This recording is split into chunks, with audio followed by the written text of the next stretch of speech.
Hi guys, in this video I will show you how to make photo collage on Instagram story. So first of all, open the Instagram application on your mobile phone, then tap on this plus icon to add your story. Next, swipe down the screen to open the camera. Here you will see different options on the left side. Simply tap on this drop down arrow. Then you will see the layout option, tap on it.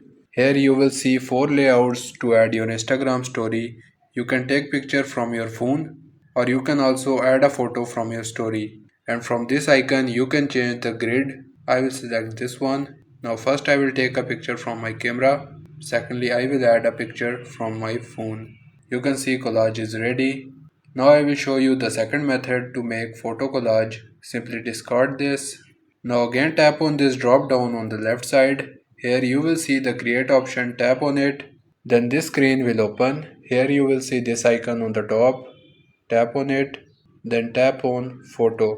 Here you can select a photo from your device and then you can adjust it on the screen like this. And in the same way, again tap on the sticker icon, repeat the process to add the second photo. You can also change the background color from this icon like this. Just tap on it and you can see color changed. So this was the simple process, and this is how you can make photo collage on Instagram story. I hope video was helpful for you, so don't forget to like and subscribe.